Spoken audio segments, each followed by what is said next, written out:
Amazonía 21.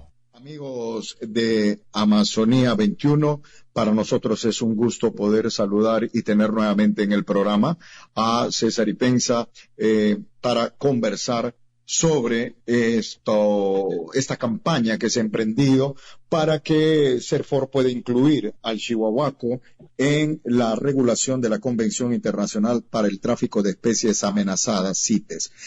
¿Cómo está, doctor Ipenza? Gracias por atendernos. Muy buenos días y muchísimas gracias por la invitación y bueno, encantado de poder conversar con usted.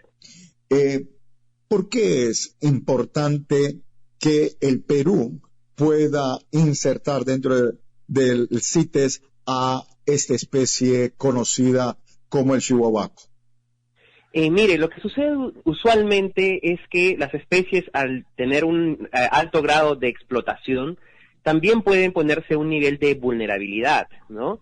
Y en ese sentido, si vemos las últimas cifras de extracción y también de la existencia de la población de chihuahuaco en el país, nos demuestra que está en una situación de vulnerabilidad y por ende requiere algún mecanismo efectivo de garantizar que esta especie no desaparezca y que siga brindando los beneficios a la sociedad.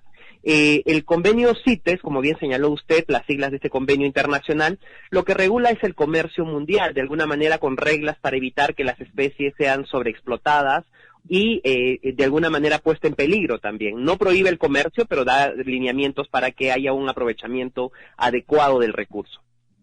Diríamos que es como un filtro internacional para frenar cualquier actividad que por ambición económica o de otro tipo de poder se pueda afectar los recursos naturales, en este caso del país.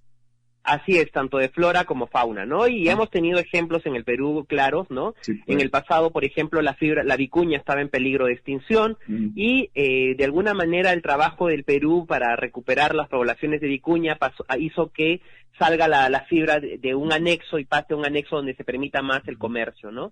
Y claramente esto muestra que el comercio, las reglas del comercio pueden coadyuvar, pueden ayudar a que las especies sean viables y no desaparezcan y por ende todos los beneficios que nos brindan, ¿no?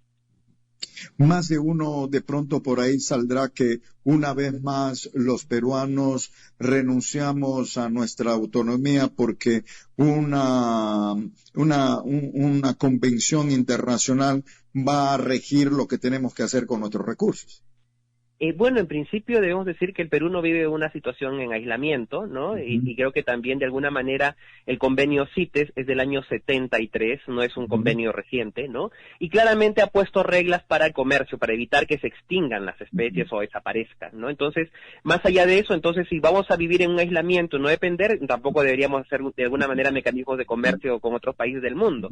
Claramente aquí el país es soberano también, sin lugar a dudas, pero también en ese mecanismo de soberanía señala el convenio que debe plantear ciertas reglas para que las especies no desaparezcan, no se extingan, ¿no? Y el convenio CITES es un convenio mundialmente aceptado, donde todos los países del mundo también incluyen especies que están en sus territorios y que de alguna manera también facilita que las especies puedan seguir existiendo, ¿no? También puede ser una motivación para que miremos el desarrollo desde otras perspectivas, es decir, el aprovechamiento de nuestros recursos, no quedándonos en la simplicidad de lo extractivo, sino también de aprovecharlo bajo otros mecanismos como el turismo, el estudio científico, etcétera, etcétera, ¿no? Sí, bueno, si bien es cierto el turismo y la investigación tienen un rol importantísimo, ¿no? También tenemos que ver que los bosques, más allá de solo madera, proveen diversos servicios ambientales, como la regulación del clima, y creo que hay una forma de ver nuevamente a la Amazonía desde el mundo por el rol estratégico que tiene de brindar la regulación del clima del mundo, por proveernos de agua, ¿no? Entre otros tantos servicios, y también hoy en día los bosques en pie proveen beneficios económicos por mantenerlos en pie, concretamente, ¿no? Y creo que también deberíamos transitar a empezar a ver al bosque más allá de solo madera. Eso es lo importante.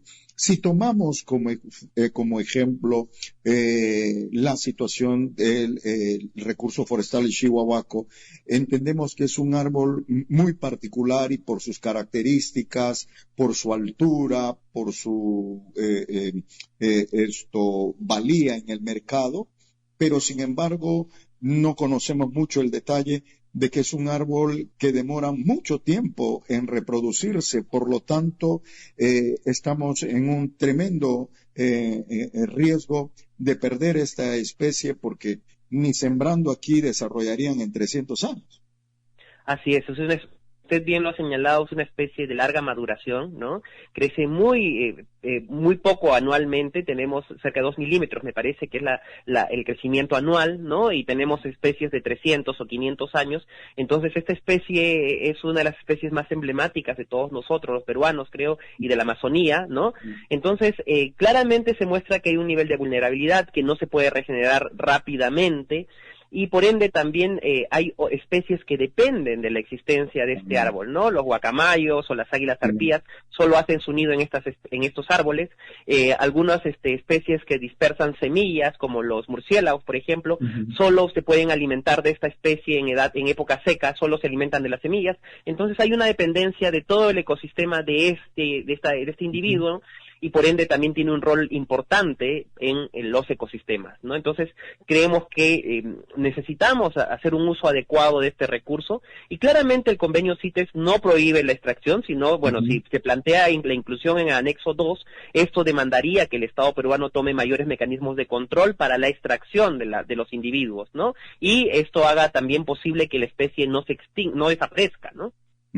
Y es importante, partiendo de la experiencia del Chihuahuaco, de que también la falta de información nos lleva a tener o realizar actividades que, si bien es cierto, rinden ganancias económicas a muchos, pero van en desmedro y en perjuicio de las propias comunidades, porque derribas un árbol y ganas una vez cantidades tan exiguas porque las grandes extractores y las fábricas son las que se benefician, pero el poblador no, y es la única vez que va a ganar dinero.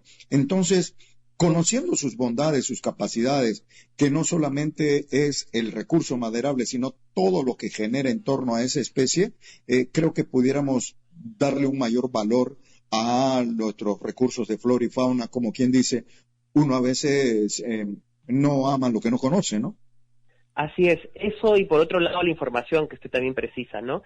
Se dice que no hay información, claro que hay información, hay evaluaciones que nos demuestran el nivel de vulnerabilidad o el estado de la especie, ¿no? Solamente que esta información está en manos de la autoridad, y la autoridad tiene el rol de ponderar esto y de tomar una decisión, pero más allá de eso debemos precisar que han sido tres estados, ¿no? La Unión Europea, por un lado, Colombia y también Panamá, que han solicitado a la Secretaría del Convenio CITES que se incluya esta especie en anexo 2 para que haya un manejo adecuado y para que la especie no desaparezca, ¿no? Entonces necesitamos también entender eso, y de alguna manera el Estado peruano tiene la obligación, más allá de decir que este es un tema social o lo que fuese, ¿no? Creo que también tiene una responsabilidad, un rol tuitivo, un rol protector de las especies. ¿Por qué la especie Chihuahuaco no está comprendido dentro de CITES? Bueno, en principio siempre ha sido la excusa. En el pasado no muy lejano, las mismas personas que hoy en día alzan su voz contra la protección de la especie, ¿no?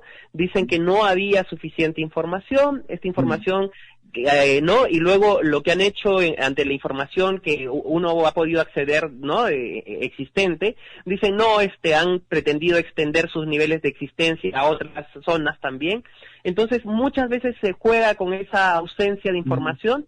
Y luego dicen, bueno, esta vez sí vamos a hacer un análisis exhaustivo de la presencia de las poblaciones para poder protegerlas. Miren, llevamos la anterior COP fue lo mismo, anteriores COPs, digo, del convenio CITES, ¿no?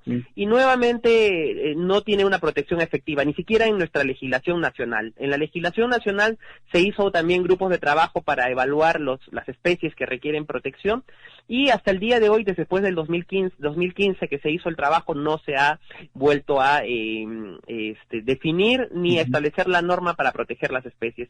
Entonces aquí siempre se juega a la ausencia de información, se juega también a la presión que ejerce el sector privado para evitar proteger a esta especie, ¿no?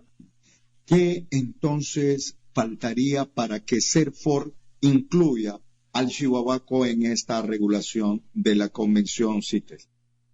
Bueno, en principio existe la decisión en las próximas semanas, que es la COP de CITES. El Estado peruano tendrá que tomar una decisión clara y también, y sobre eso, bueno, los países tendrán la posibilidad de decidir, ¿no? Y si no se pusieran de acuerdo, los países optan por la votación, ¿no? Eso también, y en base a los números que exige la convención, se tomará la decisión si se protege o no esta especie y si entra o no al anexo 2, en este caso, del convenio CITES. Qué importante es que todos los que habitamos en el país y concretamente en la Amazonía podamos tener cabal conocimiento y como bien indica usted, la información está ahí. De pronto falta mayor difusión. Sin lugar a dudas es eso, pero también ante los intereses económicos se juega nuevamente a que va a haber un problema social, de dónde van a salir el empleo para la gente, lo que usualmente se usa cuando no hay argumentos técnicos, ¿no? Y lamentablemente aquellos que alzamos la voz y decimos que necesitamos proteger las especies, se nos tilda de, no sé, pues activistas o de que impiden el crecimiento, el desarrollo del país. Creo que es hora también de insistir que el desarrollo del país no debe ir en contra o en detrimento del beneficio de toda la sociedad.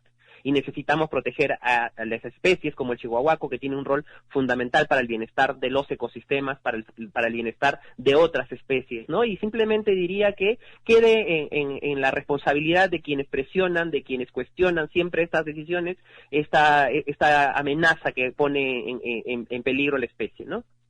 Es importante la última parte que señala acá para que podamos todos también, y es lo que se vive también aquí en la región Loreto cuando se escuchan voces que buscan llamar la atención sobre las actividades que afectan y atentan contra el medio ambiente, como la actividad petrolera, o cuando quieren impulsan la construcción de una carretera, así por así, como si eso sería la gran solución a toda la crisis económica que tiene la región Loreto, y el señalamiento es eso, ¿no? De que somos opositores, de que atentamos y afectamos a la posibilidad y al derecho de desarrollo que tienen las poblaciones cuando el mensaje va por otro lado, sin duda alguna.